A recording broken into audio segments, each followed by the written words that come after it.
Hey everybody, so it's been a while since I have made us a video, but here I am, and I have decided we are going to change up the way that we are doing discussions this week. And this comes from, well, most of all, I'm kind of like you guys. I get spring fever and I get a little bored, and my work begins to suffer a little bit because I just want to get out and enjoy the nice weather, which I hope that you guys are doing. But I was looking over our discussions from last time, and I'm going to be getting those grades in soon. And I was just thinking, like, this is just limping along. This is not the way I wanted this to go. I feel like, and I am in online classes too, so I'm with you guys. I feel like you're doing it because you have to do it, but it's not exciting and it's not a fun assignment, and we're not getting the kind of interaction from it that I wanted us to get. So let's change it up. Let's change up the way that we're doing things. And so I wanted to make this video to kind of talk about how we're making those changes. It's Sunday night, like I'm making this right before I'm posting it. I'm actually going to talk to IT tomorrow to check my options to make sure that using the discussion form is the best way to go about this. And then we're going to do it. It's just a new option. And so here's how I'm going to give you like a talk overview of how it works. And then we're just going to go for it. And please believe I'm going to be patient. I just don't want to be bored anymore. And I don't want you to be bored anymore when we're doing these. So, okay. So here's how we're going to do our discussion assignment for this week. Instead of having multiple discussion prompts and then you write out a really formal discussion post and then you reply, now we're going to have one prompt, but instead you have a choice in the medium in which you respond. And so to elaborate on that, I want you all to focus on two specific things that you've learned from the readings and resources this week. So as you are watching the John Green videos on the Cold War, as you are reading the chapter on the Cold War, I want you to just take notes like I always encourage. I think that makes your tests and quizzes a lot easier.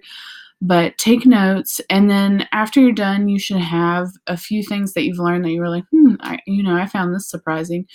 So focus on two new things that you've learned that have been interesting to you. And then I also want you to point out why they stood out to you. And I'm going to give you an example here in a minute. Now, for this prompt, like I said, everybody's going to have this prompt. So you're focusing on two things that stood out to you and then why they stood out to you. But you're going to have three different ways to respond to this general question. And I'm doing this because I realize that we're all different learners. We all have different strengths. And, writing might be a struggle for some of us. I've talked about my husband before. He went to state with me. We were there at the same time.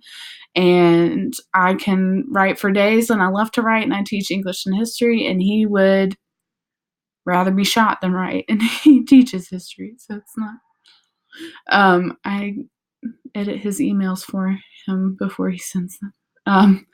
But I digress. He does not write well, but he speaks very well. And so I honestly asked myself, okay, if I was teaching Greg, how would I format this for him? And so one medium that you will have to respond to this will be through video. You can make a video just like I am right now. And if you have some questions about how to do that video, let me know, and I will make a video on how to make videos, because I think that's a great skill to learn. Technology is evolving, and things are getting awesome out there, and there very well could be opportunities in the future in the workplace or in other educational opportunities where you need to know how to make videos. So you can make a video like me. If you choose to make a video, I want it to be about 2 minutes long. So giving us some explanation of hey, when I was reading this part of the chapter, or when I was watching this part of the John Green video, be specific to me about where you got the information from. So you're proving that you've been looking at those resources. This is what I learned, and then explain why it was interesting to you. So, for example, if I looked back at chapter 25, I was really interested in So I'm looking backwards because I didn't want to use this chapter and try to steal anybody's thunder. I was really interested in Stalin and what he did in the Soviet Union because, like, my knowledge of Stalin and the Soviet Union is kind of later after he became more established, and everybody hates Stalin. So I didn't really realize that the beginning of the end for him was when he started those 5-year plans in 1928. And his big goal was he wanted to switch them from being farmers to being an industrial country like most of the rest of Europe and the United States. And he was able to do a lot. I mean, they did start producing a lot of heavy machinery and doubling oil production, but at the same time, then they had a hard time making sure that they had enough food for everybody. And then he just kind of got crazy as far as like making sure that everything in the bureaucracy was under his control. I find it fascinating because I love like 1984 by Orwell, and I used to make my ninth graders read that, which is a little heavy for ninth graders, but we did it. And so that's why that kind of stood out to me. That's an example. See, that you've got like an example there, and then you could do a second one kind of similar from the chapter. Now, let's say you're not super comfortable with making a video. You are more comfortable writing, and you do think of yourself as an established writer. That is option 2. You can still stick to the traditional discussion format where you are writing a paragraph or two for me with formatted references and do it that way. That's fine.